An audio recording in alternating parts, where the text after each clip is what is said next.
Dice que el pensamiento científico es válido solamente si es refutable.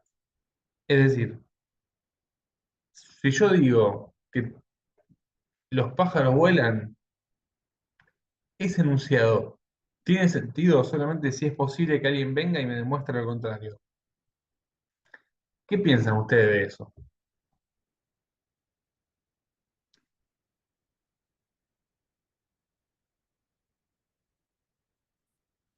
¿Podés repetir la pregunta? Bien, sí.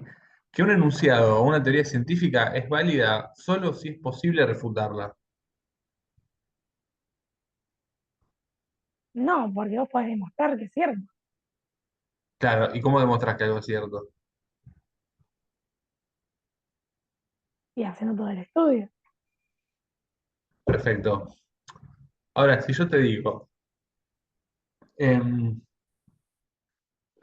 en Marte hay unos duendes invisibles que no se ven ni se pueden escuchar, ni oler, ni tocar, ni nada, pero están, en ese planeta están, y yo lo sé.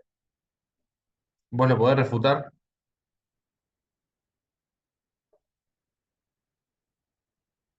Y creo que de refutarlo no podés decir más. A ver, como persona común yo diría, vos estás loco, pero Claro, no lo podés refutar. pero vos lo podés refutar. No, Estás no, porque chalado, no me tenés gusta. prueba. Está bien, yo no sé quién tiene que tener las pruebas acá. Yo no las tengo, pero ¿alguno de ustedes puede demostrar que es mentira lo que yo dije? No. No, no, ni pensarlo. Tendría que hablar con la NASA, que mande Habría un que ir a equipo a Marte, Marte que habría que estudie. conseguir aparatos especiales para poder percibir de alguna forma a estos duendes invisibles. Es imposible. Bueno, el falsacionismo y este amigo Popper dicen, no, si es imposible refutarlo, entonces es mentira. No sé si es mentira. A mí no me importa ya si es mentira o si es verdad la cosa. Me importa saber si es científico o no. Yo no te lo puedo refutar, genial. Entonces eso no es científico. Si- para que algo sea científico tiene que ser refutable. Tiene que ser posible inventarse una forma de refutarlo. Si yo les digo a ustedes, eh, todas las personas de Finlandia tienen piernas de más de 2 metros, todos sabemos que es mentira eso, pero podría ser un enunciado científico, porque es posible refutarlo. Uno se va a Finlandia, agarra una persona con una pierna de menos de 2 metros, viene y me dice, Lucas, tu enunciado era falso, y basta. Eh, a ver, ¿qué dice Rodrigo? Exacto, sí, bueno, no. Es que está muy bien lo que vos estás diciendo, Rodrigo, que sí, todo lo que yo estoy diciendo ahora, claramente es delirante a propósito y no tengo ninguna forma de demostrarlo. Eh, yo no querría que esto sea ofensivo, pero eh, por la existencia, desde este punto de vista, la existencia de Dios no es científica, porque la existencia de Dios para un creyente es irrefutable. Eh, porque, insisto, no querría que fuera ofensivo y para mí, como dije en la primera clase, son distintas formas de pensar, distintas formas eh, de construir verdades. Pero si en este curso hay alguna persona que crea fuertemente en algún Dios, es imposible refutárselo. Y esa persona probablemente tenga muchos argumentos a favor y tenga muchas formas de demostrar que Dios sí existe. Bueno, este muchacho Popper diría, eso que vos estás diciendo puede ser verdad o puede ser mentira, no lo sé, pero científico no es. ¿Se entiende ahí un poco más, o sea, saliendo del delirio de los duendes? ¿A dónde estamos yendo? ¿O se hizo más confuso?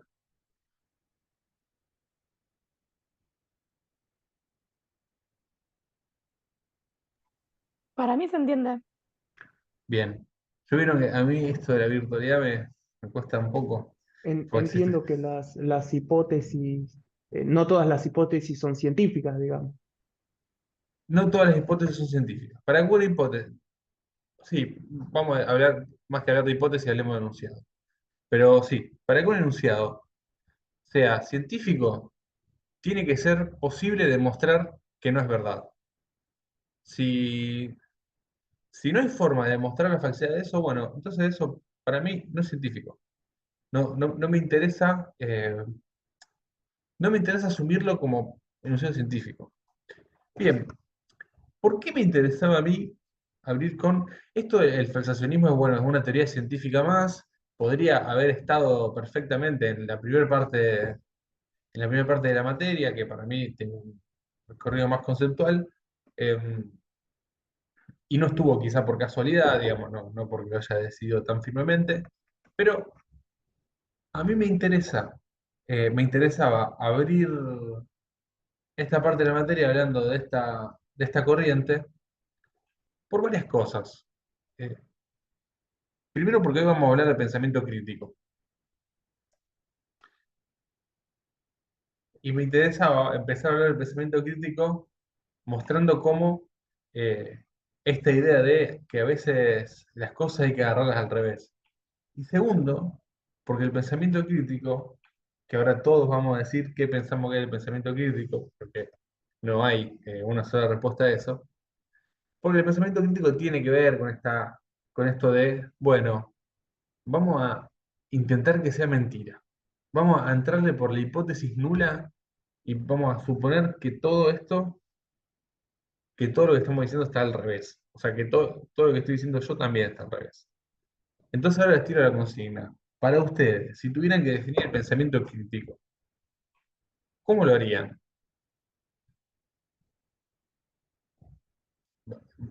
Insisto, vale decir cualquier cosa. Como una evaluación reflexiva. Bien, yo voy anotando en el chat, ¿sabes? Vamos a ver si armamos una definición entre todos. O sea, sería decir como que si lo que estás diciendo tiene sentido. A ver, Te estás sí. preguntando si tiene sentido lo que estás diciendo vos. Ah, No sé genial. cómo decirlo. Sí, me gusta.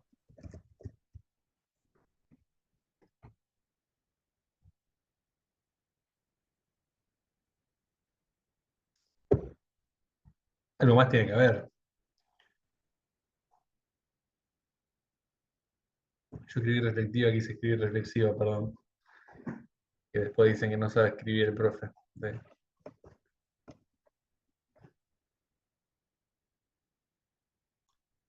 Algo más tiene que haber en el pensamiento crítico. Yo no. Me parece que esto de si tiene sentido lo que estoy diciendo es central, pero ¿de qué manera me doy cuenta si tiene sentido o no? ¿Qué, dónde, por dónde le meto la cuchara a lo que estoy diciendo para saber si tiene sentido o no? Evaluándolo, digamos, si tu pensamiento está bien, no sé cómo expresarlo. Ok, lo de evaluarlo, es importante. ¿En base a qué evaluarías un pensamiento, digamos, para saber si es crítico o no?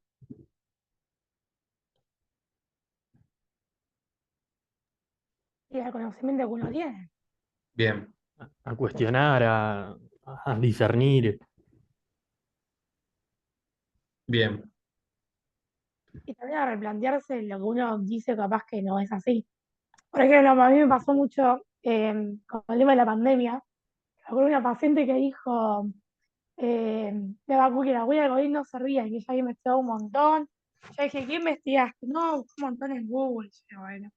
Me decía, en Google dice que, o sea, como dice que yo tengo razón. Entonces, también yo siempre planteé eso, o sea, si vos encontrás en un artículo algo que justo dice y lo que vos pensás, es como que en cierta forma hay que plantearse capaz lo que vos pensás no es cierto. Tienes que buscar bien. también qué plantea lo contrario. O sea, el pensamiento crítico tiene un poco más que ver con, me gustó eso, y por eso había elegido el falsacionismo, con que eh, me gusta también si tienen ganas de contar otras anécdotas de este tipo, pero parece que hay algo que tiene que ver, para mí está bien todo lo que están diciendo, pero sigamos por parte, que tiene que ver con, bueno, si yo pienso que hay que ir para allá, voy a escuchar con mucho cuidado todos los argumentos que dicen que hay que ir para el otro lado, ¿no? No me voy a poner a hablar solamente con gente que dice hay que ir para allá, porque lógicamente me terminan concluyendo que es para allá y ya está, digamos. Eso ya lo pensaba de antes, no tuve que pensar de nuevo. ¿Alguna anécdota más tiene alguien de este tipo?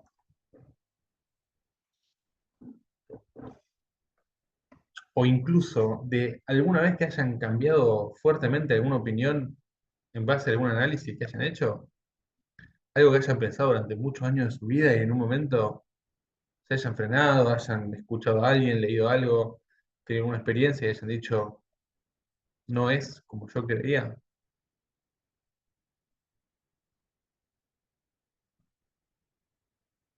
Si no les pasó nunca, quizás no son tan críticos. No, mentira. Pero no hay algo, alguna de esas para contar.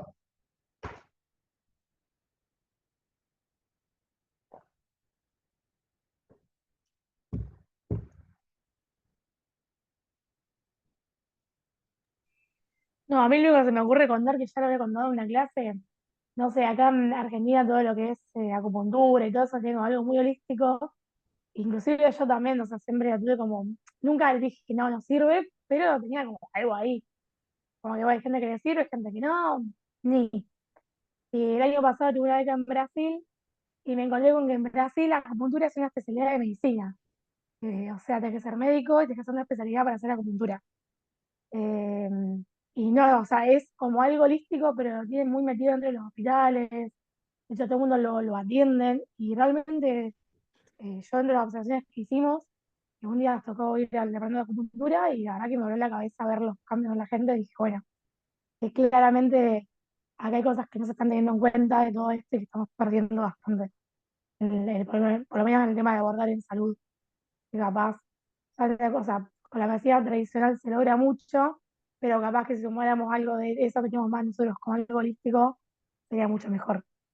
Eh, y eso cuando volví como que me lo replanteé y dije, nada, que capaz que le dé más importancia también a toda esa parte más holística que tenemos acá en Argentina. Bien, sí, está buena esa. ¿Eh? ¿Alguno más? Yo estoy seguro que algo tiene que ver, pero no se están animando a abrir el micrófono.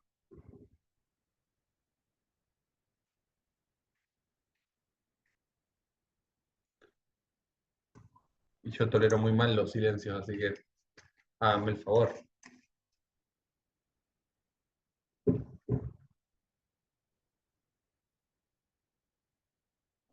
Bueno, voy a aceptar que no. Está bien. Vamos a decir que el pensamiento crítico tiene cuatro partes, que son cuatro partes que ustedes ya han dicho.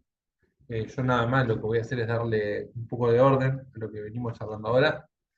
Y esas cuatro partes son la identificación de suposiciones o presupuestos, o hablando en clase no se puede decir esto, pero en la calle son los prejuicios que uno tiene. La evaluación de la evidencia, por eso te preguntaba, César, ¿qué, qué es lo que vos evaluarías? El análisis de los argumentos y la identificación de sesgos, que es casi lo mismo que decir prejuicios, solo que estos hacen a, el sesgo opera sobre el proceso lógico, el proceso de la identificación de la evidencia hasta la elaboración de la conclusión. Es decir, a ver, pensando en el ejemplo de Lucía, perdón que te tome así de ejemplo, ¿no? Pero Lucía en un momento identificó, o sea, en realidad, a partir de la evaluación de la evidencia, dejé de decir, de ver, Profe, sí, hay un chico que está uy, esperando. ¿Lo podés sí, aceptar? sí, sí, sí, sí. Por favor, interrúmpanme cuando haya gente esperando que yo Gracias. no estoy habituado a Zoom y bueno, ya se los digo un montón de veces.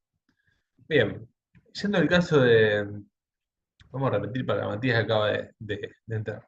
Hoy vamos a hablar hablamos un poquito del falsacionismo, pero lo interesante es empezar a charlar acerca del pensamiento crítico y después un poco de debate, dijimos que tiene que ver que tiene cuatro partes. La identificación de suposiciones, eh, que son creencias o afirmaciones que uno tiene previamente al análisis de evidencia, que es la segunda parte, la evaluación de la evidencia para respaldar o refutar una afirmación, el análisis de los argumentos, es decir, del proceso lógico con el que nosotros ordenamos la evidencia, y la identificación de sesgos, que es muy parecido al primer punto, que tiene que ver con las suposiciones, solo que el sesgo afecta al proceso lógico que usamos, o sea, a todo este caminito que usamos para llegar a la conclusión, y no es lo que teníamos anteriormente.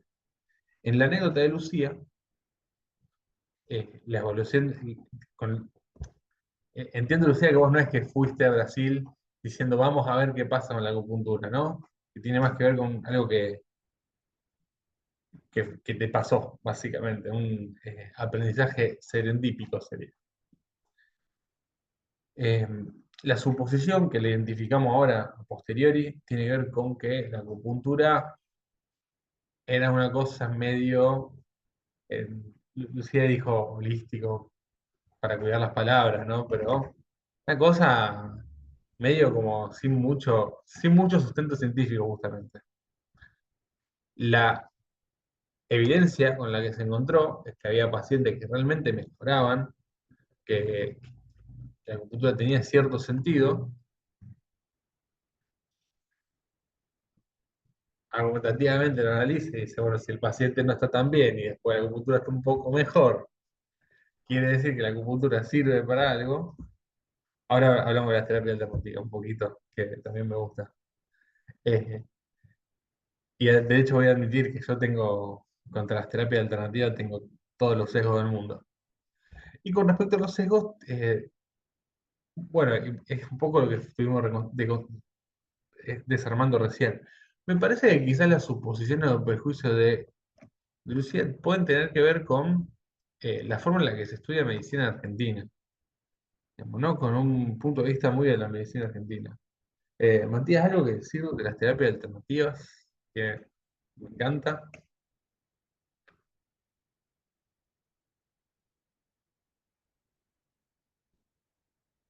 Si decís lo contrario de lo que yo pienso, mejor.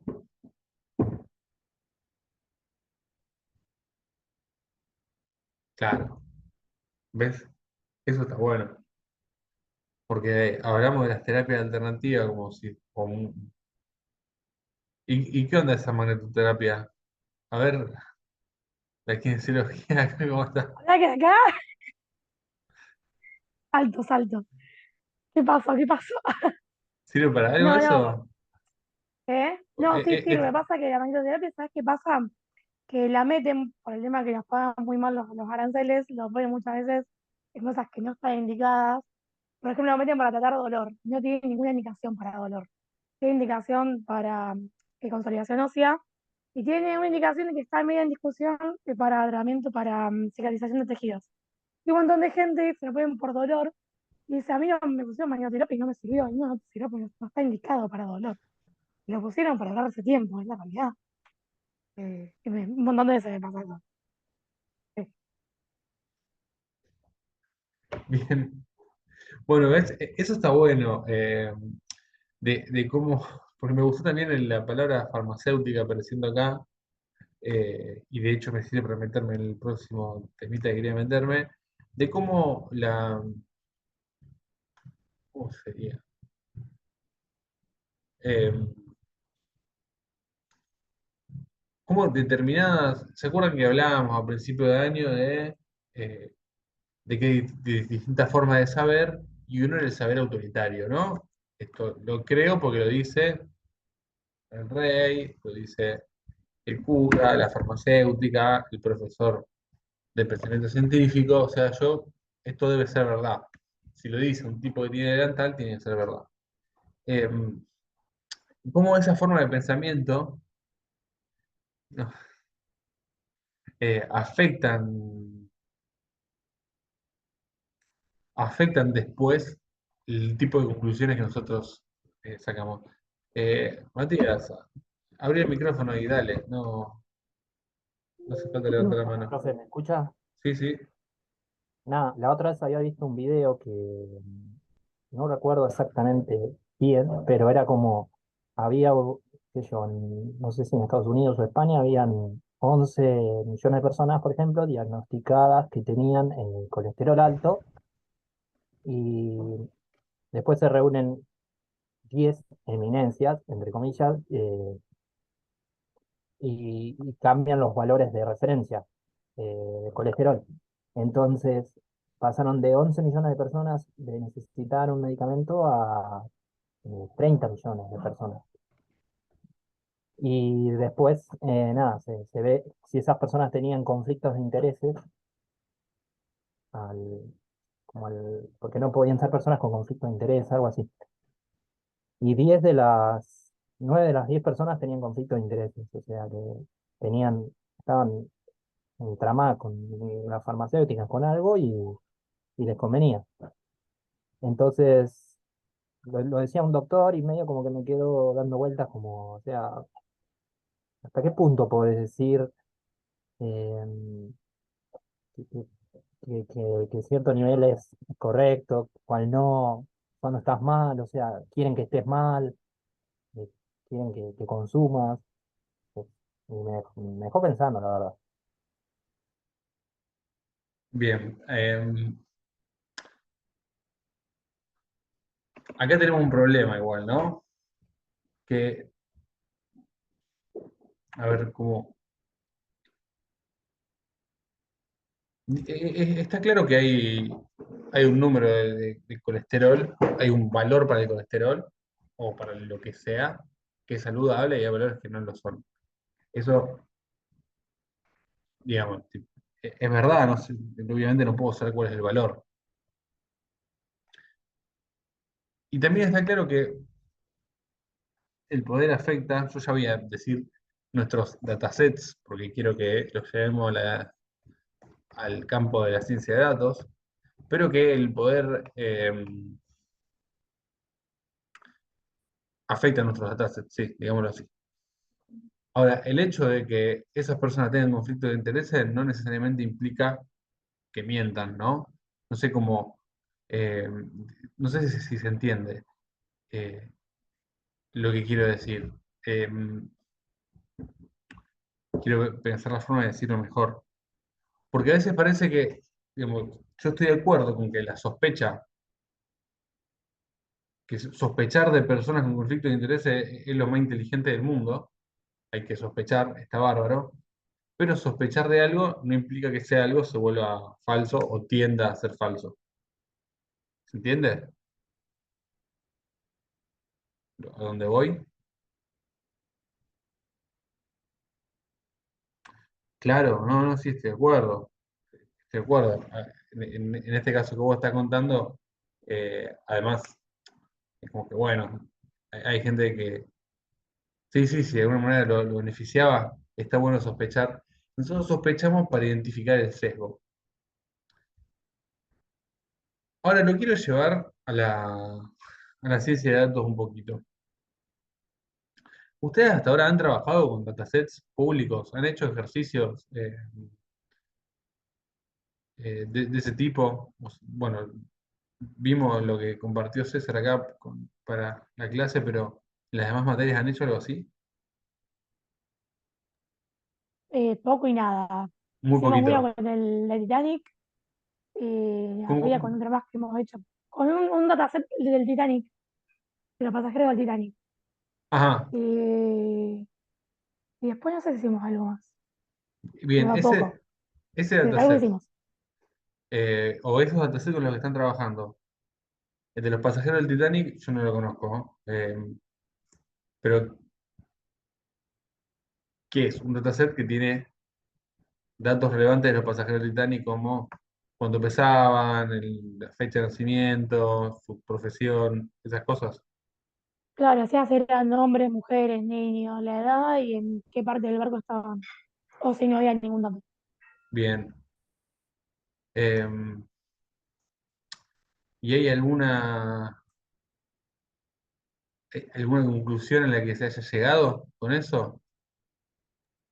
No, porque el profesor la utiliza meramente para dar algunos ejemplos. Es más, nosotros no la hemos trabajado en nuestras computadoras o en Google Colab, Ok, simplemente se usa para dar algunos ejemplos. No hemos llegado a trabajar datasets. bien. Apenas si pudimos cargar un data frame y sufrimos mucho porque nos pidieron práctica de la teoría. Bueno, no sufran. Usen ChatGPT y listo. No sufran más. Eh, bueno, eso de que Rose y Jack entraron los dos a la tabla habría arruinado la película. Así que para mí está bien que él haya quedado afuera. Bien, ese dataset. em, quiero decir, hay muchos más ejemplos de dataset, ¿no? Pero nosotros cuando trabajamos con un dataset, la mayoría de las veces no lo armamos nosotros el dataset. Es decir, un poco es a ver qué puedo sacar de esta bolsa de datos que me estás dando. O sea, de Titanic. A mí, bueno, pues, claro, pasa que justo ese dataset no me importa. Pero he trabajado con datasets. Hay uno que es muy común, que es el del IMDb, que es una valoración de todas las películas. IMDb es una base de datos de películas. Y hay un dataset muy común que valora, que tiene dos columnas, el comentario sobre la película y la cantidad de estrellitas que la película tiene.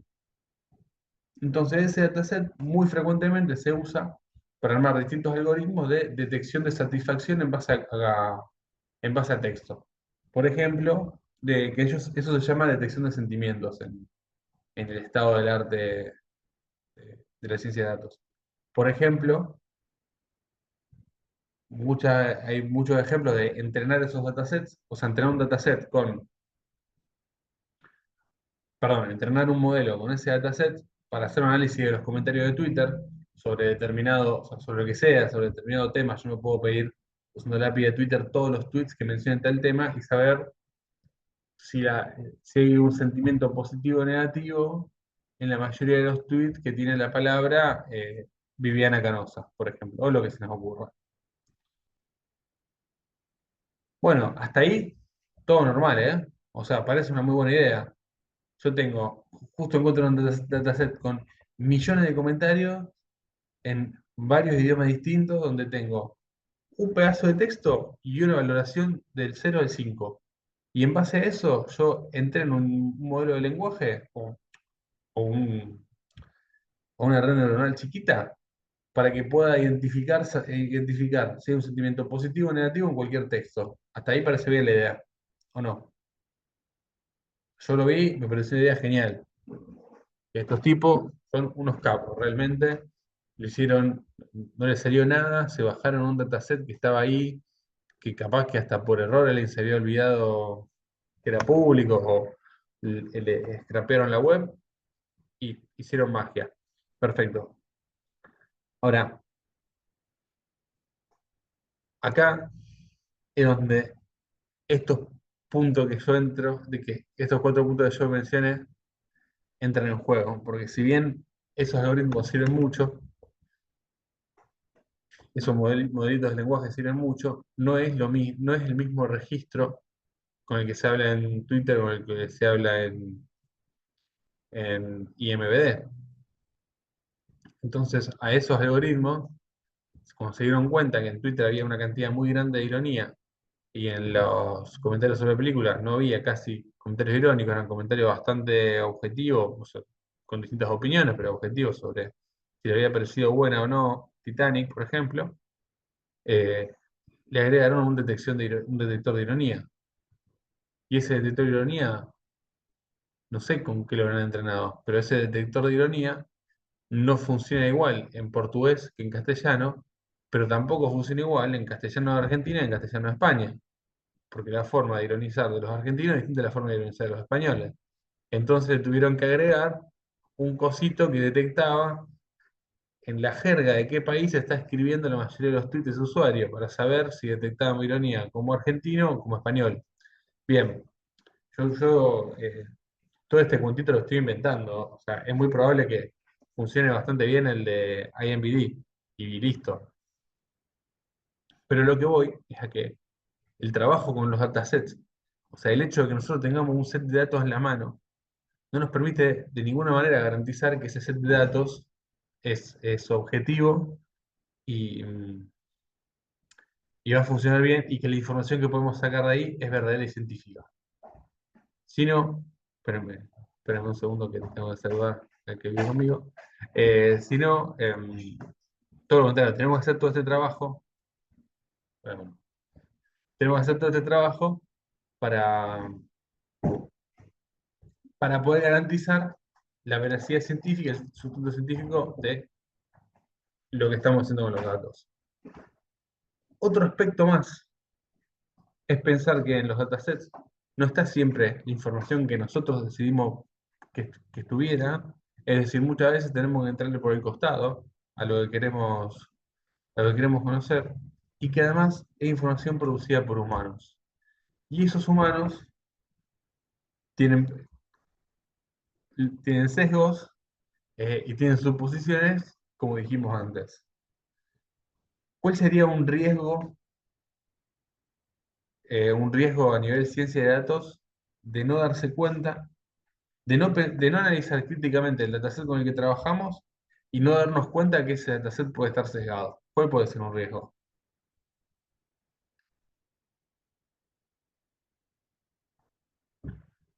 Y vas a llegar a una conclusión que es errónea. Bien, pero, y un ejemplo muy concreto de un riesgo, eh, algo que te puede pasar, y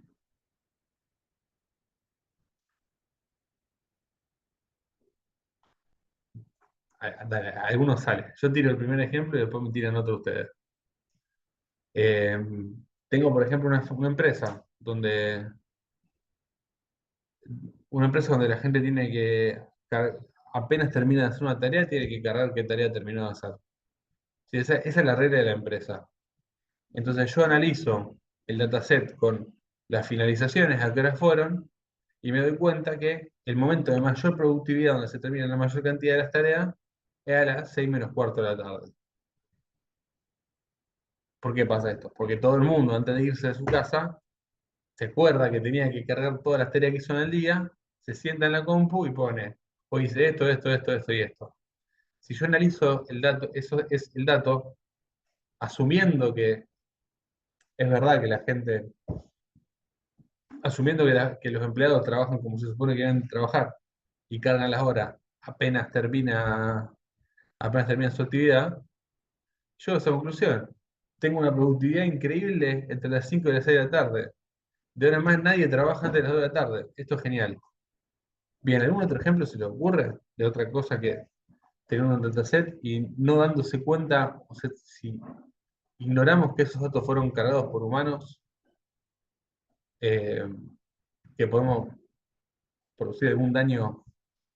Yo tengo uno en la cabeza que es enorme, pero ¿algún daño más grande?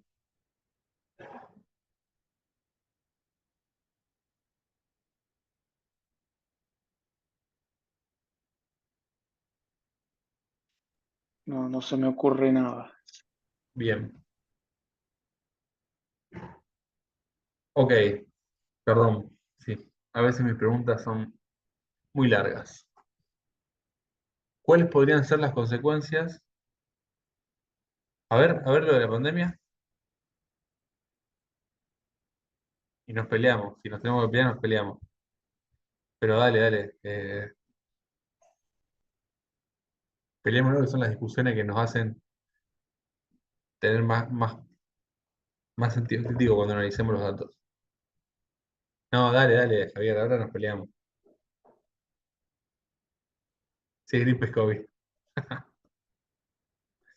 Sí, eso a mí me parece que está bueno el ejemplo, digamos, más allá de la valoración que después tengamos de la pandemia, pero es complicado confiar en los datos, confiar linealmente en, en los datos de los hospitales si consideramos que quizá los cargaban médicos que estaban trabajando durante 20 horas. Es complicado confiar en eso. Eh, qué sé yo, digamos la verdad, nadie tiene ganas de sentarse enfrente de un Excel a, a cargar los resultados de 3.000 serológicos. Em, a mí me parece que ahí hay un buen ejemplo. Y, sí, sí, sí. eh, Ni hablar, para mí, a mí me parece que ahí hay un buen ejemplo de cómo, de cómo el análisis de los datos, asumiendo que si está escrito es verdad, puede ser un problema.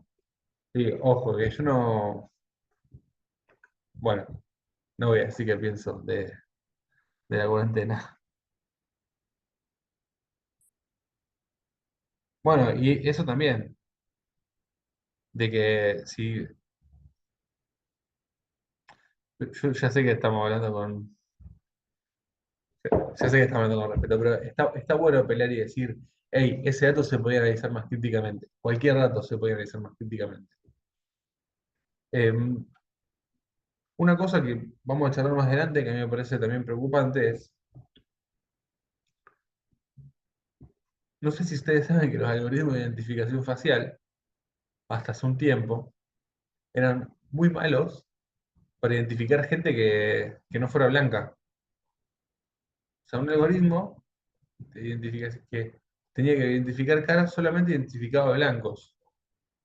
¿Por qué? Porque la persona que lo entrenó, digamos, quiero decir, saquémosle la culpa a la persona que lo entrenó, no, no. Asumamos que estuvo todo bien pensado, que hubo solamente inocencia. Le mandó a una inteligencia artificial un dataset con caras de blancos. Y esa inteligencia artificial lo identificó, aprendió lo que era una cara, qué sé yo, y listo. Esa ya no tiene forma de darse cuenta que le está errando. Eh, el algoritmo de Twitter hace no tantos años tenía ese problema. Entonces vieron que Twitter te centra la foto. Uno tuitea una foto y Twitter te la centra donde estima que está el mayor interés. Y como la única cara que reconocía era la cara de blanco, siempre la centraba en un blanco. Y basta. Entonces los morochitos, todo al costado en la foto. Bien, eso es eh, un ejemplo de un problema que tenemos que podemos tener si no sabemos que en los datos hay sesgos. Para hacer eso, nosotros tenemos que hacer el mismo camino de todo lo que mencioné arriba, pero lo voy a pasar al lenguaje de datos. Es decir, primero identificar qué suposiciones, qué supuestos subyacentes hay en los datos con los que vamos a trabajar. En segundo lugar, tenemos que evaluar la calidad de esos datos. Acá tenemos más el ejemplo de la pandemia, ¿no? Los datos, y no sé, digamos, seguramente no eran datos chequeados 4 veces. En realidad no lo sé, pero estoy suponiendo solamente. Quizás son mis supuestos subyacentes, pero yo recuerdo que estaba mucha gente muy asustada, era todo muy caótico. Imagino que en los hospitales el clima de trabajo, o en los sanatorios el clima de trabajo no era de ponerse a revisar 8 veces la planilla para ver si efectivamente había que cargarlo o no. Me imagino que era una saturación más de cuántos son hoy y serán como 20, cargale 20, chau. Eh, entonces ahí tenemos el problema de la calidad de los datos.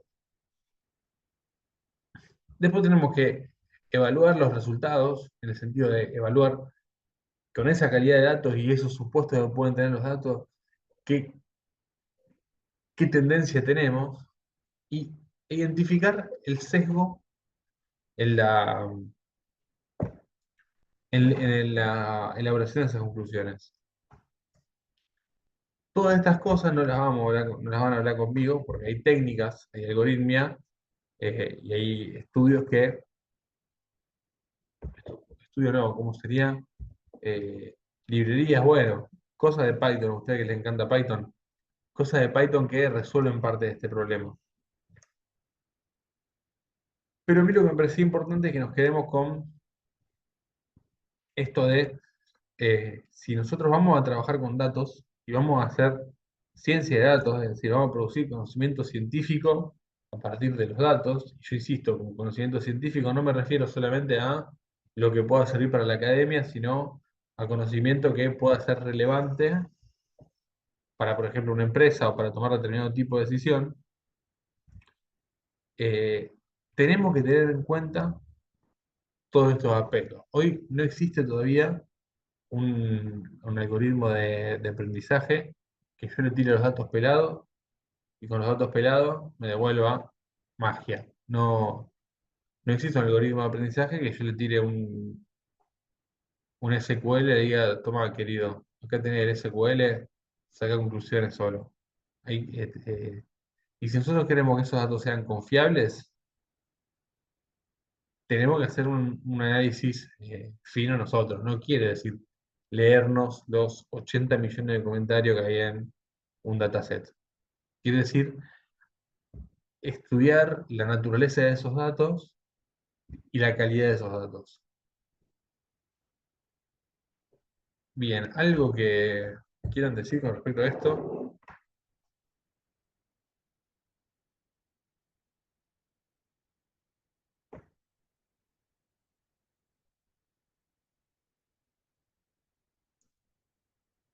Ok. Bueno, eh,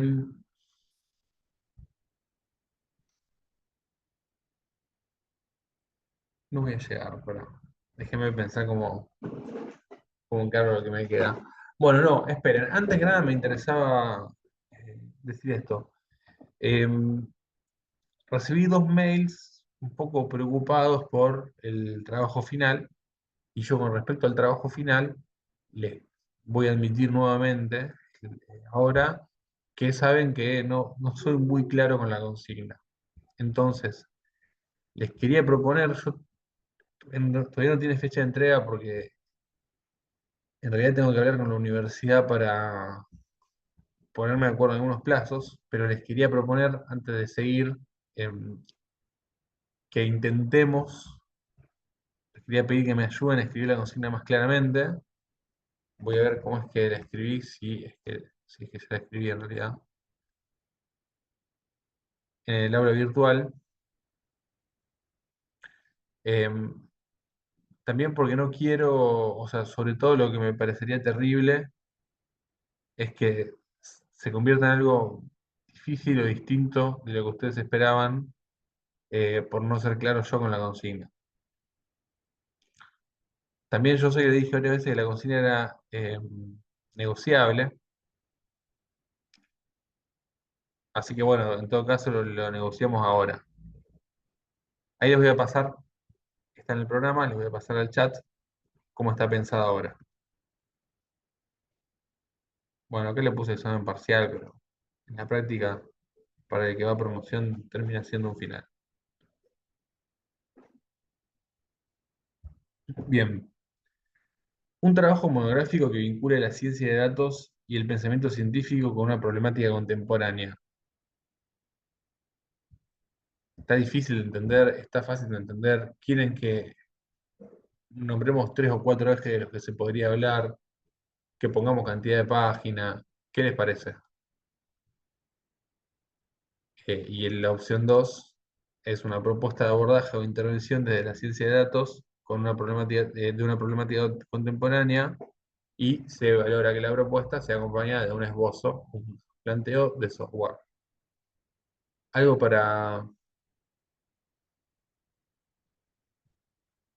sobre todo los que me mandaron los mails diciendo que no habían entendido bien la Bueno, consigna. eso es, por ejemplo, lo que tengo yo. Sí, La opción 2 de decir, bueno, una propuesta de un abordaje, una intervención desde la ciencia de datos, se valora que la propuesta sea acompañada de un esbozo de software o en este caso, del pseudo análisis que Sí, hago en el... Bueno, perfecto. Tengo el análisis. bien, Ahora, ¿cómo lo tengo que abordar? Es como decir, a ver, ¿qué tengo que escribir? perfecto, perfecto. Bueno, pensemos una estructura para esto. Em, déjame ir al grano y no divagar más de lo que ya divago. Yo diría, todos se acuerdan del trabajo de César. Yo diría que en tu trabajo hay sí o sí, creo que sirve plantearte la pregunta, eh, ¿qué, cómo y por qué? Es decir, ¿qué información nueva nos va a presentar? ¿Cómo vas a construir esa información? ¿Y por qué la vas a construir de esa forma? ¿Sí? ¿Quieren que notemos eso? Ahí el qué, cómo y por qué. Perfecto. Sí, Yo después lo subo al campo, pero dale. Eh,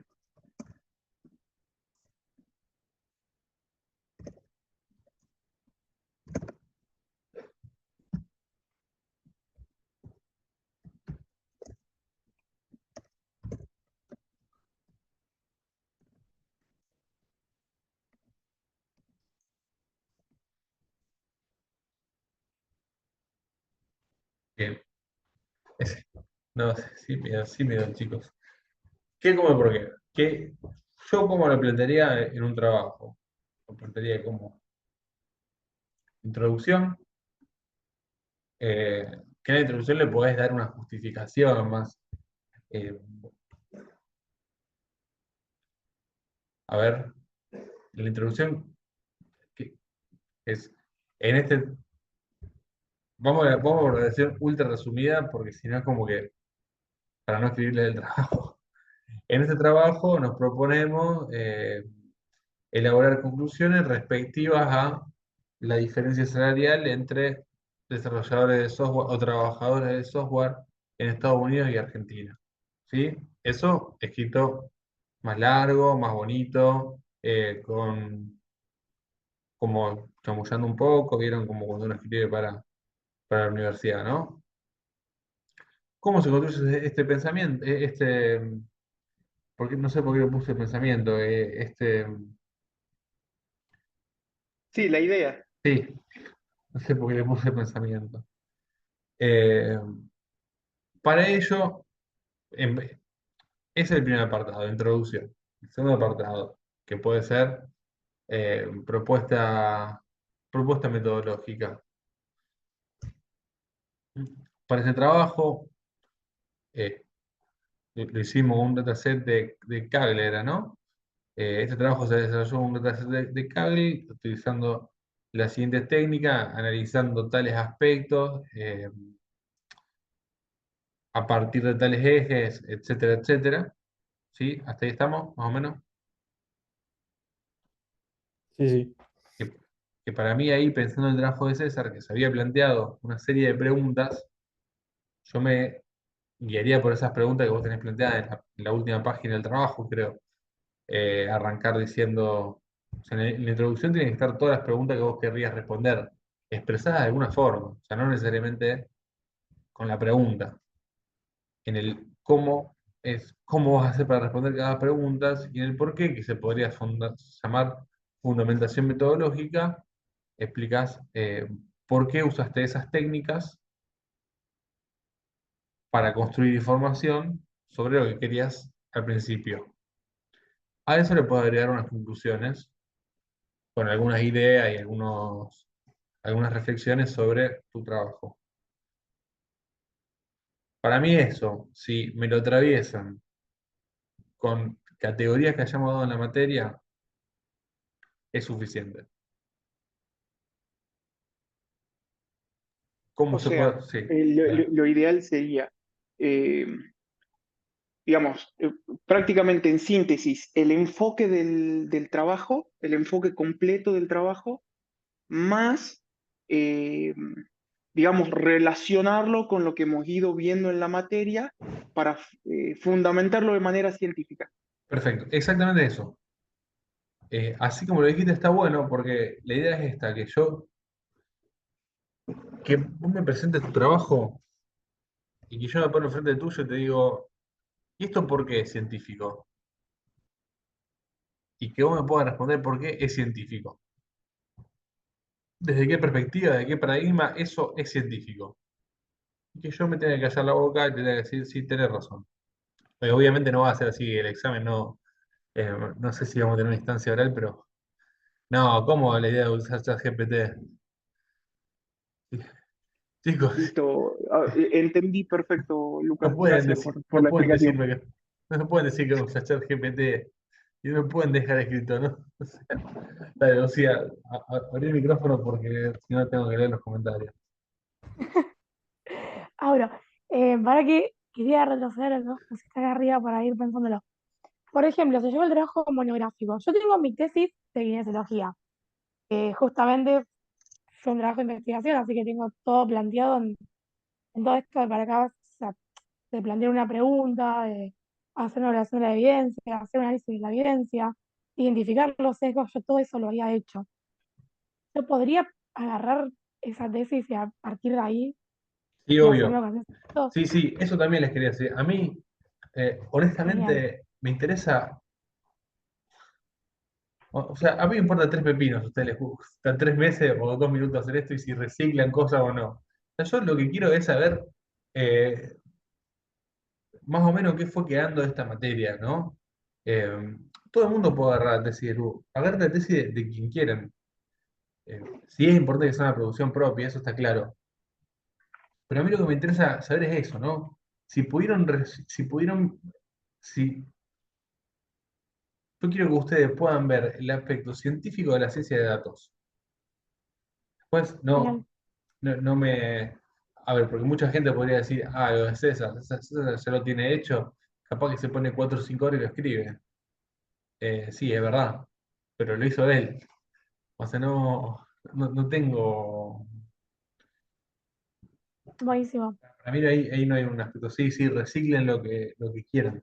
De hecho, Genial. yo ya se los dije en algunas circunstancias, si en alguna de las materias les piden que hagan algún análisis de un dataset o lo que sea, y ustedes me quieren presentar a mí la fundamentación científica de ese otro trabajo que hicieron por otra materia, para mí está bien también. Eso no, me tiene sin cuidado, hasta me parece mejor que lo hagan así. Hasta me parece que termina siendo siempre algo mucho más interesante, porque si tienen que pensar todo desde cero, a veces termina llegando un poco más a los tumbos. Yo lo que Buenísimo. tengo Sí, sí, en sí. este caso, que no sé si es que vos lo permitís o no, yo tengo más de 50 trabajos de estudiantes de diferentes datasets. Con los datasets, Usen, no. Ah, usen, listo. hagan. No, en serio, no. O sea, Pues obviamente me interesa. se lo puedo dar a los Sí, sí, chicos sí. para que Compartan ellos lo todo. analicen, lo lean y saquen sus propias ideas, obviamente. Sí, compartan todo. Eh, Miren, yo tengo una posición de que todos acá somos, que digamos, no voy a zarparme en controlador para ver si me voy a dar cuenta muy fácil si lo escribieron ustedes o no, sobre todo si tenemos una instancia de defensa oral, em, que hay 2 o 3 preguntitas, seguro más o menos fácil de tiro, pero no tengo una voluntad de ser sumamente controlador. Yo creo que somos adultos y la verdad es que aprender o no aprender sobre una materia u otra les va a afectar en su vida profesional. Digamos, si estuviéramos en la Facultad de Ingeniería y ustedes mañana fueran a construir puente y yo tuviera miedo de subir uno de esos puentes y que el puente se caiga, quizás sí tendría otro, o en la Facultad de Medicina quizás sí tendría otro control, pero honestamente creo que no van a tener más consecuencias que los profesionales. Eh, Después sí, claramente, no es que voy a decir sí, pase todo. pero quiero decir, no me enfoco en el control, me enfoco en evaluar contenido de conocimiento. Así que sí, compártanse los trabajos. En realidad, en la vida real también es así. No, uno googlea todo el tiempo, lee todo el tiempo. No tiene sentido. No me parece que tenga sentido otra cosa. Si veo que me roban Uno mucho, de los compañeros pregunta si entonces sí o sí se promociona con el final este, que es el que sí, vos sí, sí, estás sí, dando. sí. Para ir a promoción, todavía no tengo charlado con la universidad, ni decidido si va a haber una instancia oral de promoción, además de la entrega del trabajo, es decir, una defensa, que seguro si es promoción va a ser algo muy sencillo, de 10 minutos, o sea, muy tranqui. Pero sí, para ir a promoción es este camino, sí o sí, y tiene que tener más de 8. Con respecto al parcial que entregaron hace 2 semanas, también no me acuerdo que puse en el programa, pero si hay que poner más de 8 lo hacemos aparecer el 8. No pasa nada. Quiero decir, no quiero dejar a alguien sin la promoción en la mitad de la materia. Tampoco creo que tenga sentido.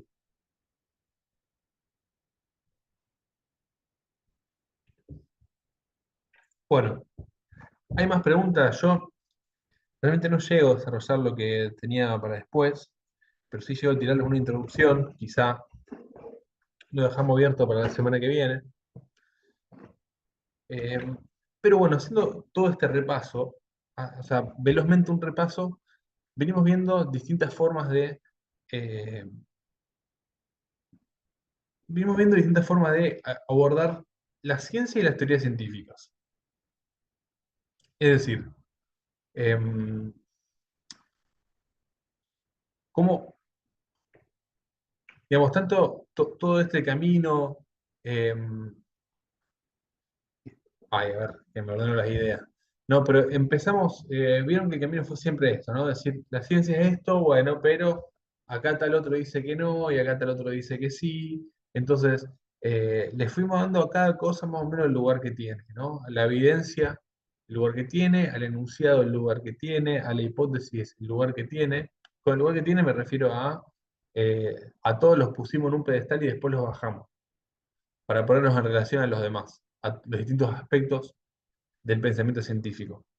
Hoy hablamos del falsacionismo, que da un poco vuelta a las cosas, eh, y después hablamos del pensamiento crítico, que tiene que ver con la manera en la que nosotros relacionamos nuestra, no sé si nuestra vida cotidiana, pero el pensamiento para poder dar garantías sobre aquello, ¿sí? Y lo siguiente que vamos a ver es, em, vamos a hablar de 2 capítulos del libro que se llama Las teorías como estructuras, ambos capítulos. Y en estos capítulos lo que se pone en evidencia son teorías científicas, como un enfoque que vea las teorías científicas como estructuras que se interrelacionan. Es decir, cómo lo que tiene sentido dentro de una teoría científica puede no tener sentido dentro de otra, pero ambas ser científicas. Y ahí es donde se pone, ya le dije, se pone filosófica la cosa, pero además les tiro un poco la pelota para decirles, porque hasta acá el recorrido viene siendo como, bueno, sí, les presenté que había 4, creo que elegí 4 paradigmas para presentar, y dije, tenemos que ir decidiendo cuál usamos, pero esos 4 paradigmas van dentro del mismo bloque, o sea, son todos amigos entre ellos, pues, se puede cambiar todo el tiempo. Acá donde nosotros tenemos que empezar a tomar decisiones de qué científico vamos a hacer, o en qué situación vamos a hacer qué tipo de científico, y ver qué tipo de estructura o en qué tipo de estructura científica nos vamos a encuadrar. Eh, Bien, les dejo eso ahí así picando. Y bueno, la verdad que por hoy cierro porque porque si arranco no termino.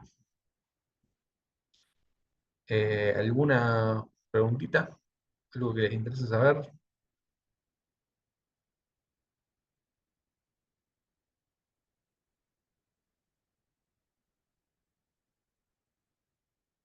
Supongo que nada. Voy a intentar tener los parciales corregidos esta semana. les quiero pedir que más allá de esto que les dije de la nota, que voy a poner notas que hagan que nadie se quede libre, que nadie quede libre ni pierda la promoción. Sí puede ser que si encuentro cosas para darle fuerte, les dé fuerte en la devolución. Les quiero pedir que la lean, em, porque por ahí perdono, con el numerito perdono dos o tres cosas, pero después cuando corrijo les doy bastante fuerte. Y nada, nos vemos el lunes que viene. Listo, Lucas, te agradezco la explicación, realmente estaba muy, muy perdido. Dale, tranquilo. Listo, Gracias, profe, nos profe. vemos. Chau, Nos vemos, chau. profe, gracias. Hasta el lunes.